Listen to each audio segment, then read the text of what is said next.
tarde. Boa tarde, senhor Henrique. Tudo jóia? Eu tô bem, e você? Aqui também, tranquilo. Você poderia virar a câmera para deixar na horizontal do celular? Espera aí, que vocês pedem umas coisas que a gente não sabe. Não, simplesinho.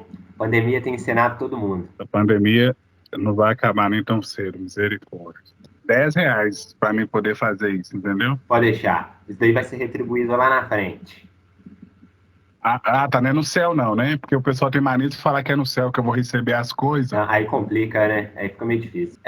Seja bem-vindo à minha entrevista.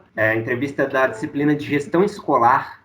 Vou entrevistar hoje o diretor Samuel Rosa, da escola Raimundo Cândido, na qual eu estudei também. E, primeiramente, né, queria dizer que é uma honra estar entrevistando uma das pessoas que contribuíram para a minha formação hoje. Então, eu gostaria de fazer uma pergunta simples, né? Claro que básica, que todo mundo vai fazer para todos os entrevistados, que é qual é a sua formação? Em que área você se formou? Aonde você se formou? Obrigado pelo convite, tá? É um prazer estar participando dessa entrevista. E é bom ver os nossos alunos progredindo, né? Eu sou bacharelado em administração pelo Unicentro Newton Paiva, formei em 2009 e logo depois eu fiz licenciatura em matemática pela Estácio de Sá, tá? Então eu sou licenciado em matemática e bacharelado em administração de empresa. Legal. Você já atuou como professor aí no Raimundo Cândido, já, né? Já atuei de 2013 até 2015, quando assumi a gestão. Eu me lembro que alguns alunos falavam de você mesmo ministrando algumas aulas de matemática. Mas, voltando mais para a área profissional, você só deu aula aí no Raimundo Cândido ou você já teve outras experiências em outras escolas? Olha, eu fui vice-diretor de uma escola municipal, tá, no bairro Quinta São José. Fui vice-diretor de 2012 até 2015, né, que eu tive que sair para assumir a gestão. E também trabalhei em Santa Luzia e no centro de Ribeirão das Neves. Eu tenho aí 4 escolas, além da Raimundo Cândido, no meu currículo. Bacana, bacana. Já vi que atuou também como vice-diretor em outras instituições, mas como diretor, essa foi a primeira. Exatamente, a primeira experiência. E o cargo, como é que é feito para a seleção do cargo de diretor e vice-diretoras aí na escola? Por concurso, por indicação, por eleição? Apesar de eu já saber, é interessante que meus colegas também saibam. Na rede municipal, no início que eu entrei, era por indicação. Na rede estadual, na qual nós estamos, ela é por eleição. A gente precisa fazer uma prova, tá? Você precisa ter o certificado para ser diretor. É uma prova bem prática, né? Uma prova que você faz com estudo de casos, né?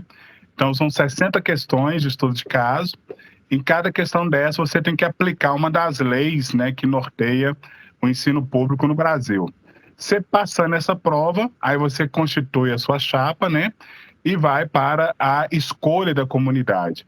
Agora, o ideal é saber que o vice-diretor não precisa da prova, somente o diretor, e tem que ser certificado. Então, o certificado é como eu estivesse, assim, dizendo para a comunidade que eu conheço a legislação, estou apto aí para poder gerenciar uma escola em todas as dimensões. Nessa prova tem dimensão pedagógica, tem a dimensão administrativa, pessoal e financeira. Então, a gente vê que você já está há bastante tempo desse cargo, desde 2015, aí dentro do Raimundo Cândido.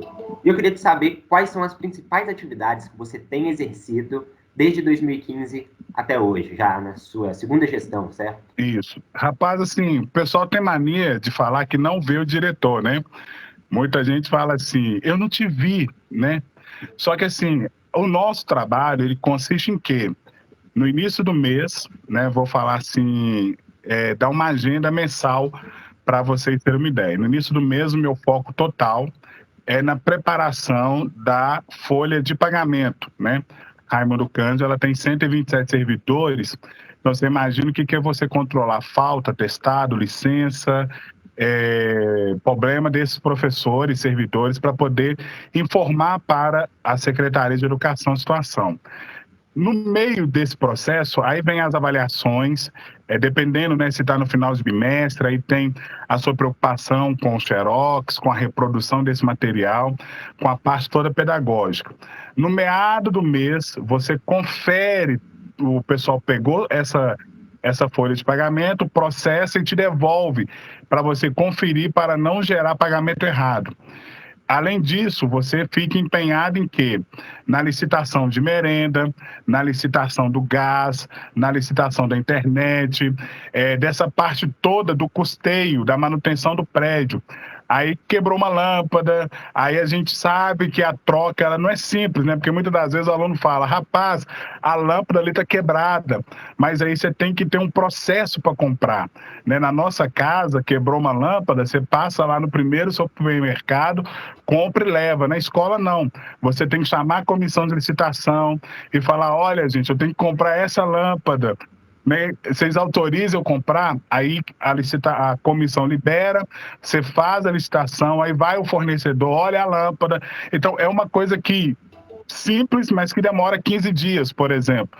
Quando ela está no estoque, beleza, mas a gente não costuma gerar estoque exatamente por causa da questão do desperdício do recurso, e muitas vezes você gera estoque, a pessoa que vai guardar, ela deixa cair ao manusear. Então, eu sempre preferi trabalhar com estoque zero, aprendi isso na administração, porque estoque, vocês sabem que é um capital empatado que tem. Então, eu sempre trabalhei com estoque zero.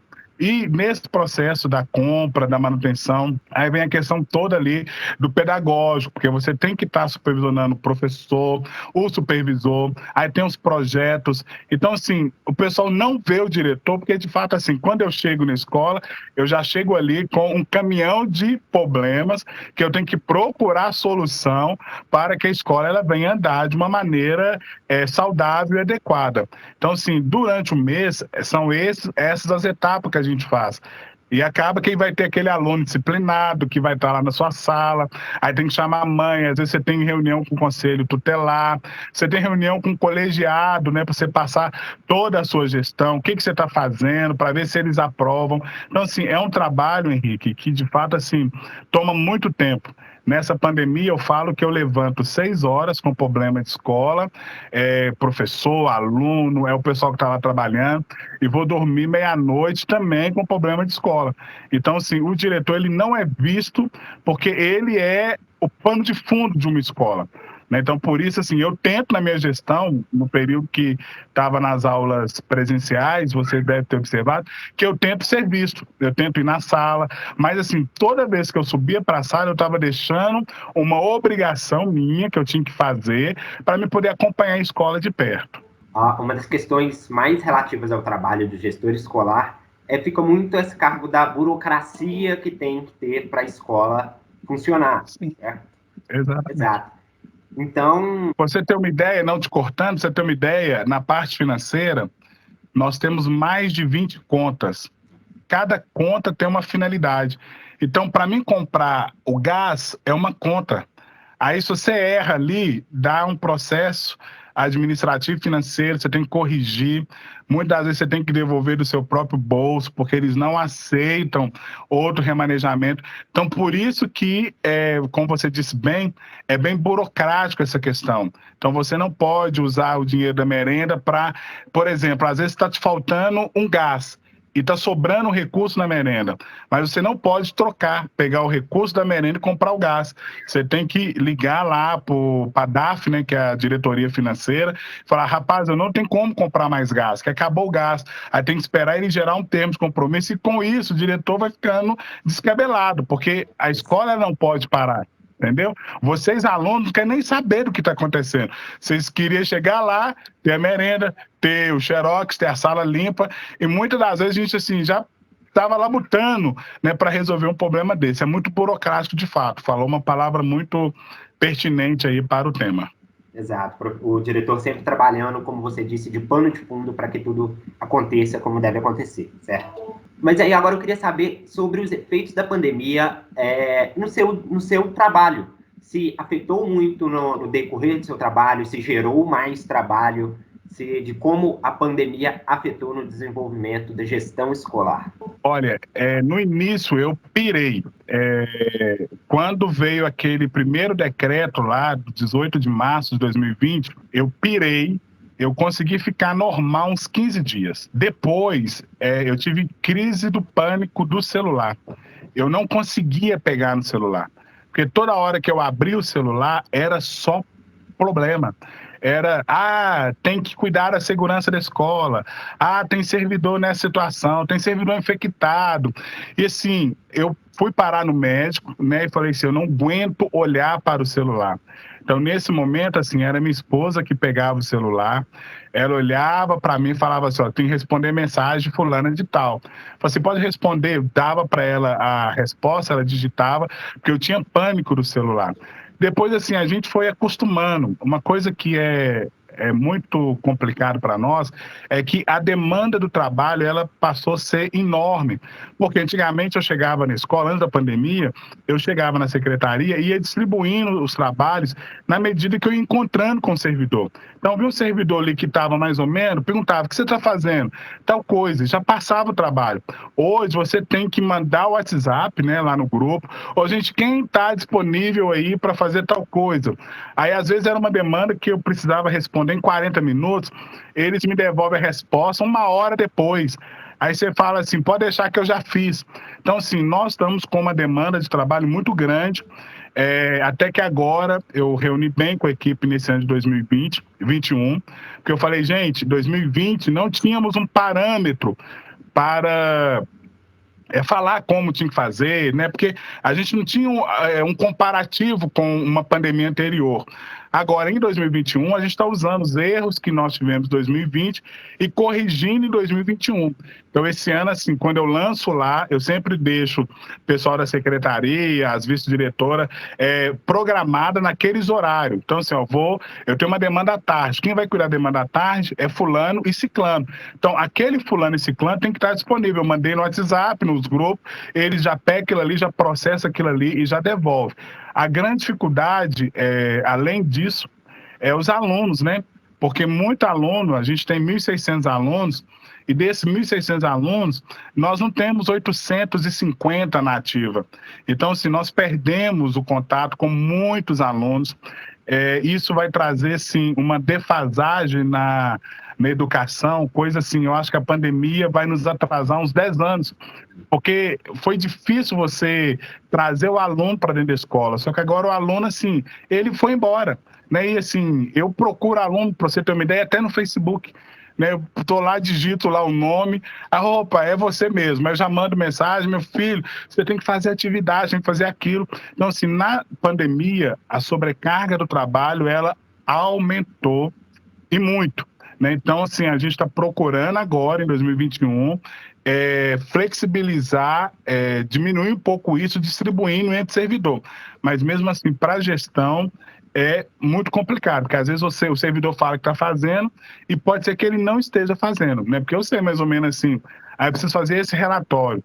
A pessoa vai demoraria 1 hora. Só como ela está em casa, que nem eu te falei, esse Henrique tem que ser um horário que meus meninos estão na escola.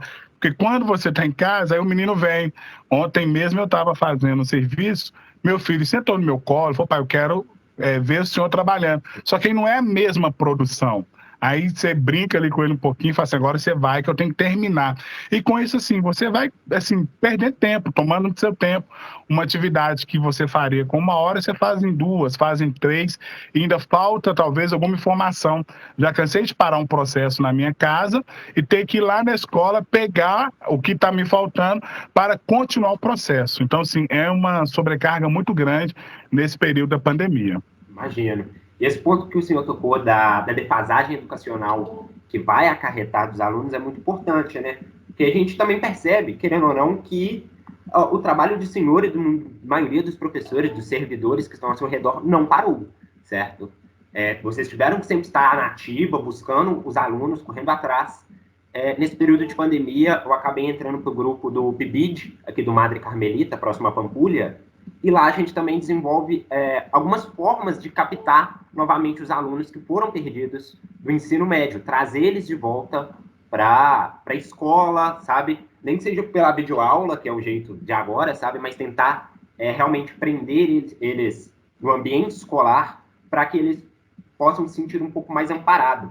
E por isso, os servidores estão utilizando bastante de materiais eletrônicos. A gente vê que o governo, a Secretaria de Minas Gerais, ela lançou o PET, né? O Plano de Educação Tutorial. E vocês acham que alguma dessas portas que se abriram, essas novas oportunidades que surgiram, esses novos desafios que surgiram, alguns deles vão ficar, como o ensino remoto, esses planos de ensino tutoriais, sabe? A comunicação pelo WhatsApp mais frequente entre os servidores? Olha, eu até falei no início, né, 2020, muitos professores estavam com resistência do ensino remoto, né? Eles até estavam querendo colocar culpa nos políticos, que isso era plano do político e tal. Só que eu vejo? Em 2009, quando eu estava concluindo a administração, já estava entrando o EAD.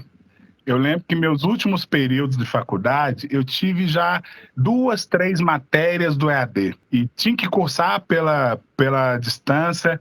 Eu falei, gente, mas por que não, professor? Aí o nosso coordenador até falou assim, olha, vai baratear para vocês. Eu lembro que eu pagava R$ 800 de mensalidade, um absurdo. Há 10 anos atrás quase, né? Que eu falava, meu Deus, que loucura, né? Mais de 10 anos, 2009, foi que loucura. Aí, assim, eu comecei a fazer EAD. Quando eu assustei, rapaz, já tem faculdades, isso assim, 2009, se não me engano, 2011, já tinha faculdade 100% no EAD. Eu sou, Henrique, favorável à metodologia EAD. Em qual aspecto? O aluno, ele se organiza como ele quer estudar. É claro que o ensino à distância, ele é uma realidade, assim, iminente. É uma coisa, assim, que é próximo. Os meus filhos estão agora estudando à distância, né? Estão cada um lá no seu tablet, que eu tive que comprar, né? Comprei aquele tablet que aguenta só o Meet mesmo, que eles não digitam nada. E assim, eles estão estudando. E eu vejo que vai ficar. Não tem como nós passarmos pela pandemia e voltar na sua normalidade. Você pode ver que muitas empresas, já o home office já é realidade delas. Elas não querem nem saber do servidor. Ela foi lá, colocou uma internet de ponta para o servidor, equipou o seu profissional com equipamentos, com ferramenta. A pessoa tem que ficar lograda no seu horário de trabalho. Então, eu vejo que a escola ela vai continuar com isso. E, para ser sincero, é muito bom, porque, por exemplo, você não pode ver a videoaula naquele momento, porque você tem um médico, tem algum trabalho, alguma coisa assim, você pode entrar depois, assistir e responder o seu questionário. Então, eu vejo que o ensino remoto, ele vai permanecer. Até com a maneira da pandemia, eu acredito que ela não vai acabar por agora, né? Eu acho assim que é uma coisa que vai arrastar aí nos próximos 2 anos, 2 anos e meio. Isso se não vier outra coisa. Então, eu tenho assim uma plena convicção que esse modelo de ensino ele vai permanecer. Né, você vai ter a opção de ir para a escola e estudar uma semana, aquele estudo híbrido, né? Híbrido. Você vai ir para a escola, estudar uma semana, e na outra semana você fica em casa acompanhando pela a internet. E vai acabar que isso vai virar assim.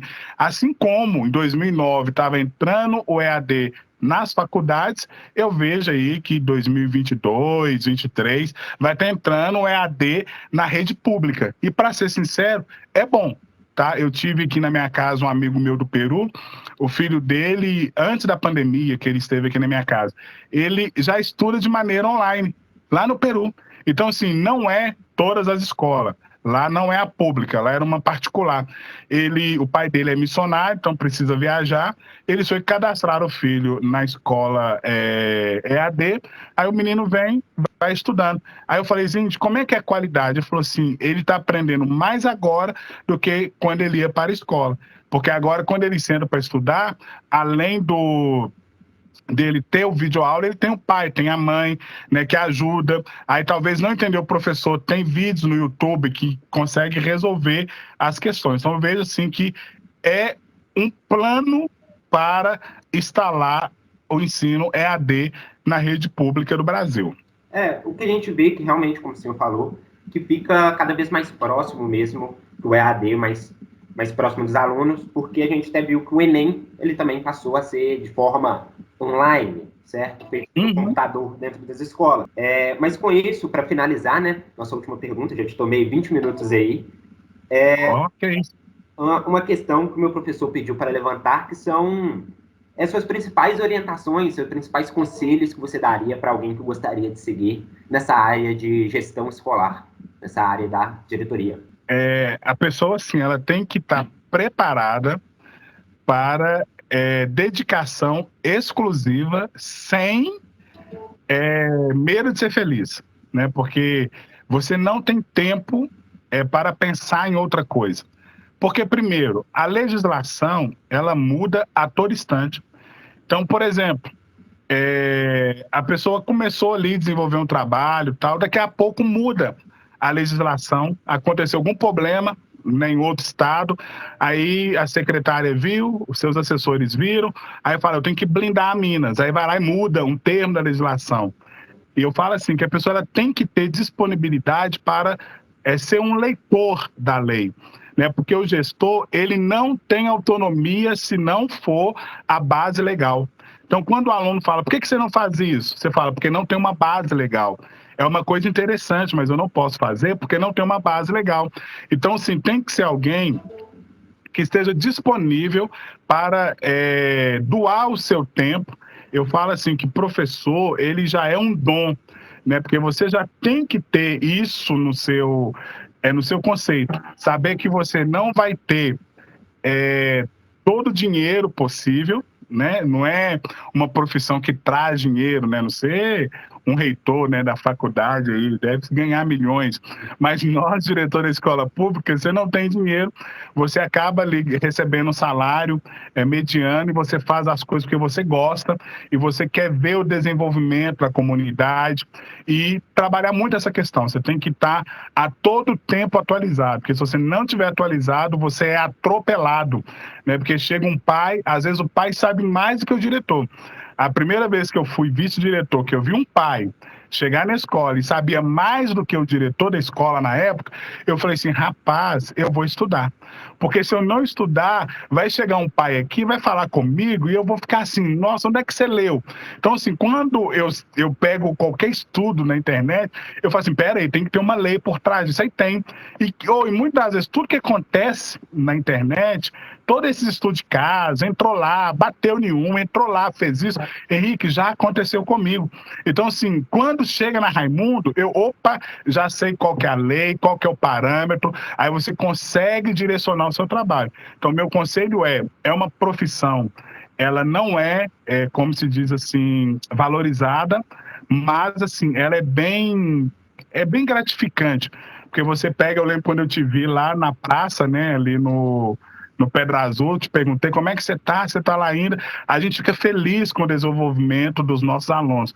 Quando eu pego assim, vou numa oficina e vejo lá um aluno que fez engenharia mecânica, lá no Santa Cecília tem um, eu falo, rapaz, que bom, foi meu aluno, não, que bom. Quando você anda por determinados setores da sociedade, vê um aluno e ele falou, foi você que melhorou isso na escola, aí você fala, cara, muito obrigado. Então, isso que é o gratificante. Então, meu conselho tem vaga, né, para pessoas que queiram doar um pouco da sua vida para melhorar o conceito, o preconceito de uma comunidade de alunos e dedicação exclusiva para tal função. Se tiver, você vai longe. Se não tiver, aí você vai ficar patinando, vai escutar o pai sapateando a sua cara, o pai sabe a lei mesmo, aí você vai passar muita vergonha. É isso aí. Então, essa foi a minha última pergunta. Eu só tenho a agradecer o seu tempo, seus 30 minutinhos que você pôde doar aí para o meu trabalho. É isso aí, muito obrigado. Fique com saúde, mantenha o distanciamento. É isso aí. Então tá bom. Muito obrigado pelo convite. Estaremos aí sempre à disposição. Sucesso para você e na formatura eu quero estar lá na primeira fileira, não vai ter como, né, evidentemente. Mas, assim, lá no finalzinho, né, eu vou lá aplaudir e desejar todo sucesso aí para você. Muito obrigado, viu? Até a próxima. Por nada.